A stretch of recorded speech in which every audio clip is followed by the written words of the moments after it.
My question is complexities of any relationship. Why do they, beyond a point, become complex? Whether it's between girlfriends, whether it's between boyfriends, and especially relationship between a girlfriend and a boyfriend and husband-wife. Namaskaram, Moni. So you are beginning to taste the sourness of relationships. Of course, everybody knows the sweetness of relationships too, but there is also a lot of sourness.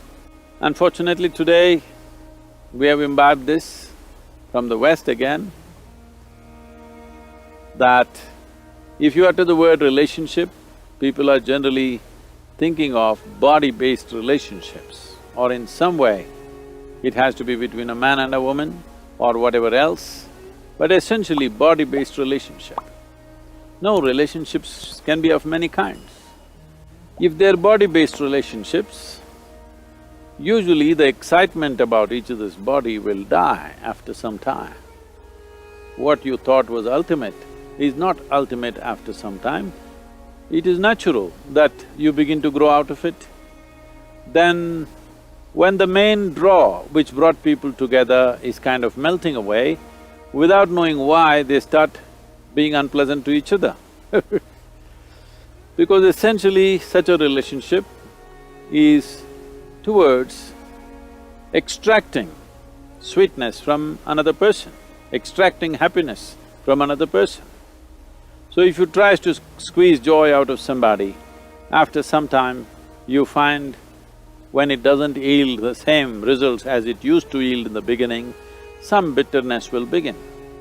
It is important, when you're young, certain things may happen as you start growing older.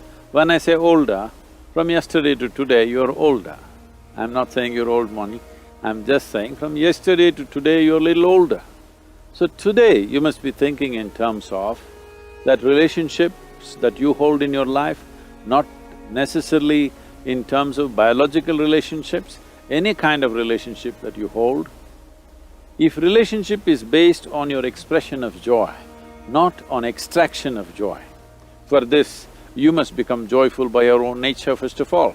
If you focus on this, that you are an exuberant overflow of joy, if it is so, and your relationship is only about sharing this, then you don't have to worry about the normal circus that people go through in terms of relationships. Managing relationships means, in day-to-day life, a relationship may not stay just in one area of life. Once people are together, they will have to share many things. Naturally, you will start stepping on each other's toes for many small things that happen. Because of this, there will be many interactions, or you can even call them altercations, they will happen. All this you cannot manage on a daily basis. People think they can manage, after some time you will see you cannot manage. So the best thing is to manage yourself in such a way that you are a natural, exuberant, joyful being. If this is so, relationships will happen. And relationships will not be need-based. When relationships are need-based, if what you need does not come, you will start cribbing, you will start complaining, and you will start feeling bitter that what you are supposed to get, you are not getting. If you eliminate this need within you, that you are a natural overflow of joy, if this one thing you do, you can have fabulous relationship with every kind of people, irrespective of who they are. They don't have to be your kind. With all sorts of people, you can hold wonderful relationships. May you have the most beautiful relationships in your life.